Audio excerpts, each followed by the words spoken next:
দামের শব্দের অর্থ বিদ্যুৎ, দাম শব্দের অর্থ মালা,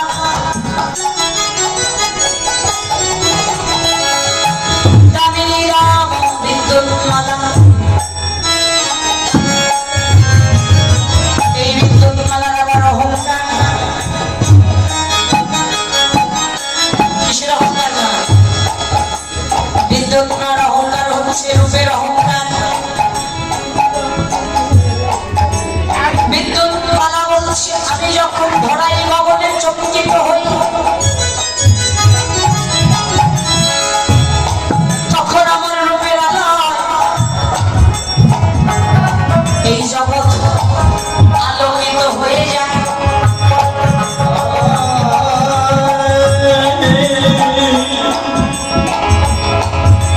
কিন্তু ধরাই যখন আমার এই দামিনী দাম বিদ্যুৎ মালা এমন একটা রূপের মানুষ দর্শন করিল, ওই রূপে নয়ন দিয়ে নিজেকে অপরাধী মনে করলেন।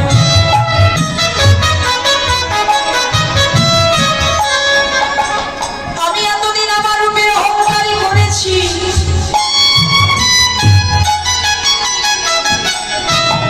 আমার হইতে অধিক উজ্জ্বল রূপের মানুষ এই ধরাধামে প্রকট আছে।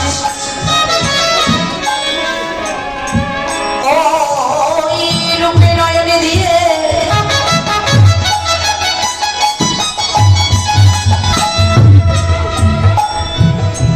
অহংকার বিসর্জন দিয়ে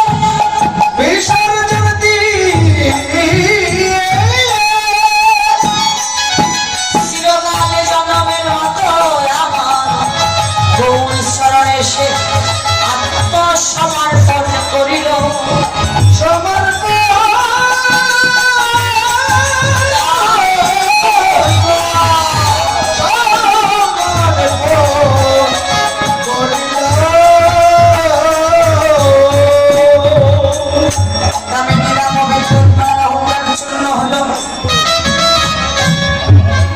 অহংকার আরো একজনের সঙ্গে ধর্মপক্ষতা অর্থাৎ কন্দর্প। এই কন্দর্প মদনের আরেকটা নাম আছে বাবা, মদনের আরেকটা নাম হচ্ছে কামদেব। অহংকারী বিষয়ে কামদেবের অহংকার হচ্ছে বাণের অহংকার। মদনের নিকট 5টা বাণ আছে, মদন, মাদন, সুষণ, স্তম্ভন, মোহন। এই 5টা বাণের গণ্ডে গণ্ডিত হয়ে মদন নিজেকে অনেক বড় শক্তিশালী মনে করলেন। আমার হতে শক্তিশালী জগতে আর দ্বিতীয় জন্মে জায়গা দিলেন। কিন্তু মদনে যে বাণের অহংকার করছে, বাণগুলো পেল কোথায়? কে দিয়েছে বাণ? মদন হচ্ছে ব্রহ্মার মানুষ পুত্র কামদেব, মদনের পিতা ব্রহ্মা। মদন যখন বিবাহ বন্ধনে আবদ্ধ হয়েছিল, মদনের স্ত্রীর নাম কি? মদনের স্ত্রীর নাম রতি। রতিকে যখন বিবাহ বন্ধনে আবদ্ধ করলেন মদন, তখন এই বিবাহের আশীর্বাদ স্বরূপ এই 5টা বাণ তাকে উপহার দিয়েছিল। মদন ভাবলেন আমার পিতা যে আমায় বাণগুলো দিল, এই বাণগুলো কেমন শক্তিশালী, আজ একটু তার পরীক্ষা করে দেখব। যে কথা সেই কাজ। কন্দর্প মদন কামদেব তার বাণ পরীক্ষা করবার জন্য সর্বপ্রথম স্বর্গের রাজা ইন্দ্রদেবকে এই কামের বাণ নিক্ষেপ করলো। মদন যখন ইন্দ্রদেবকে কামের বাণ নিক্ষেপ করলো, ইন্দ্রদেবের অবস্থা কামের বাণে জর্জরিত হয়ে গুরু পত্নী অহল্যার সম্ভব কেড়েছিল।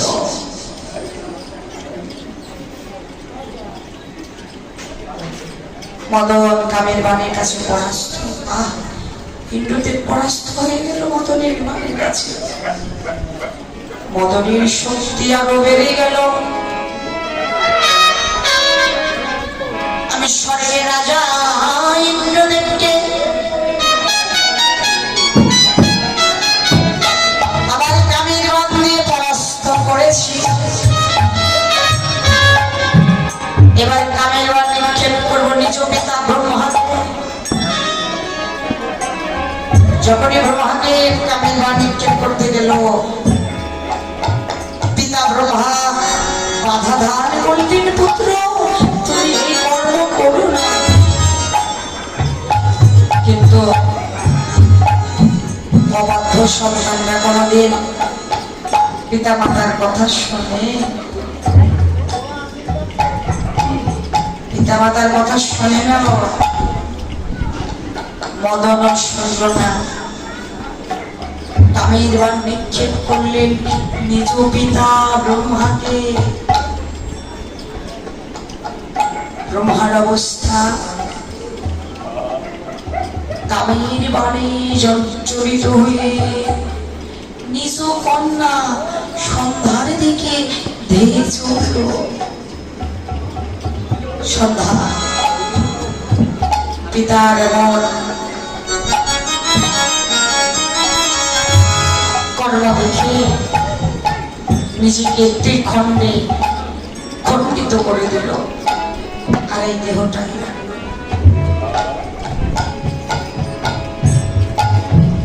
আজ হইতে আমি কলঙ্কিনী হয়ে গেলাম। জগতের বুকে কেউ আমায় আর মনে রাখিবে না। পিতার সামনে আত্মনিবেদন করে বললেন, পিতা হে, পিতা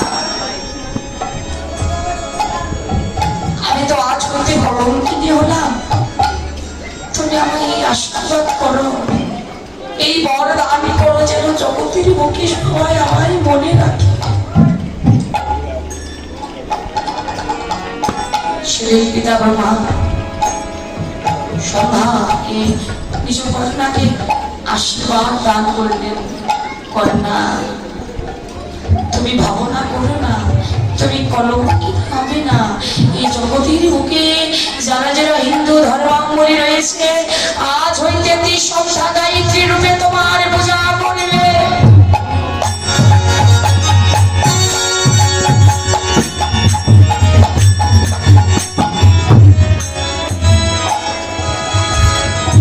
ত্রিসন্ধ্যা গায়ত্রী প্রচলন হয়ে গেল।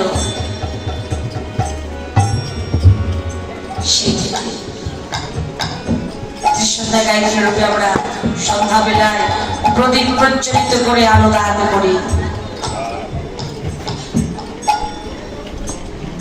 মদন ভাবলেন নিজ পিতা ব্রহ্মাকে পরাস্ত করেছি, ইন্দ্রদেবকে পরাস্ত করেছি, আর একজনকে যদি এই কামের বাণ দিয়ে পরাস্ত করতে পারি,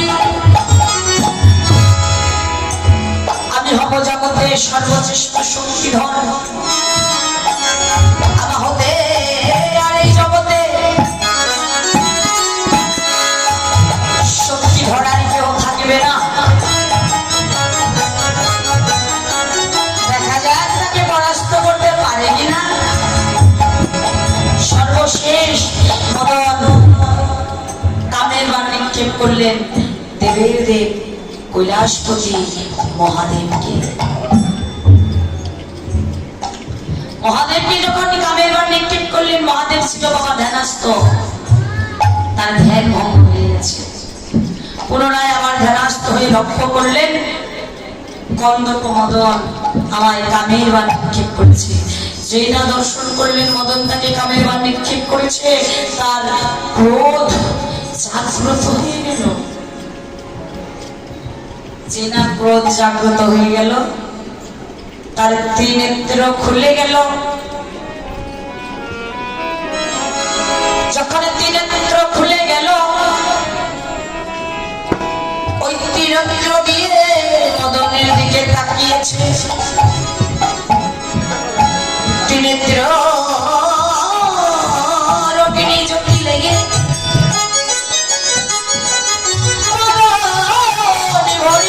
হতো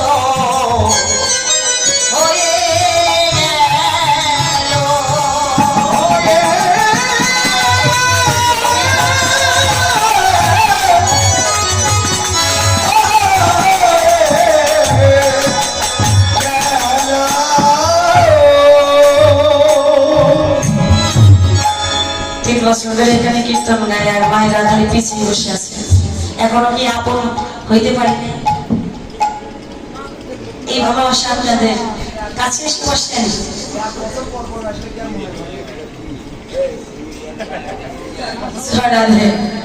ঘন ঘন আসতে হবে না দাদা, এগিয়ে আসতেন।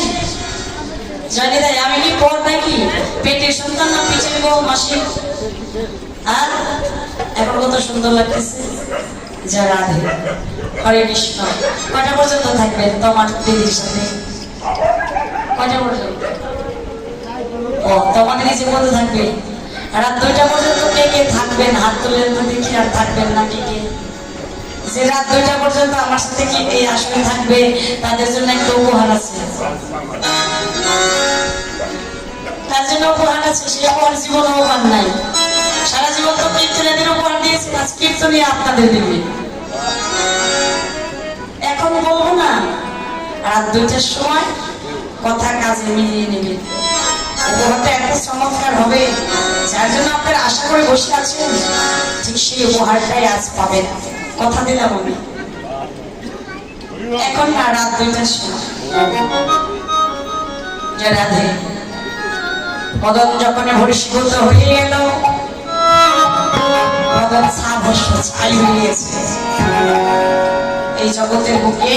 বাবারে, একজন পিতা মাতা সবই সইতে পারে, কিন্তু পুত্র হারানো জ্বালা,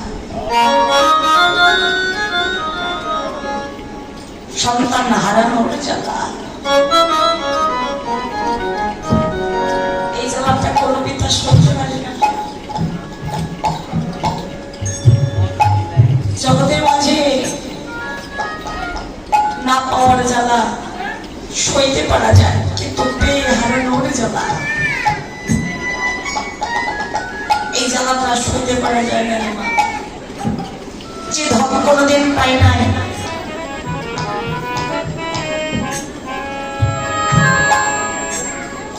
কিন্তু পেয়ে যদি হারিয়ে যায়,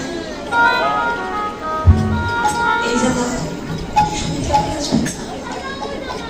মদনের পিতা ব্রহ্মাও পারল না। যখন মদন ভস্মীভূত হয়ে গেছে,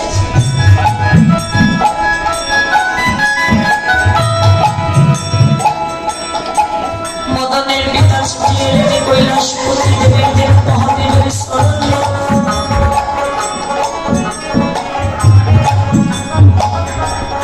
প্রভু হে,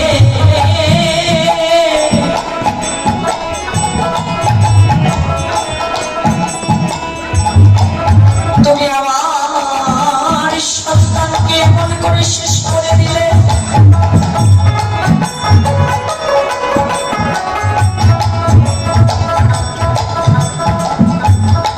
আমি যে পিতা হয়ে দাদা বাতাস লাগতেছে না, একটু বাতাসের ব্যবস্থা করে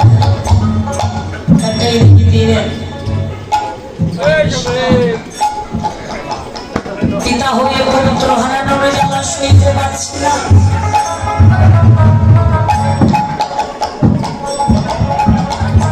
দেবের দেবী মহাদেবে তোমার চরণে নিবেদন, তুমি আমার সন্তানের একটা গতি করে দাও। যখন এভাবে আকুল মানে প্রার্থনা করলেন, দেবের দেব মহাদেব বললেন তথাস্তু। সন্তানের আমি একটা গতি বলবো,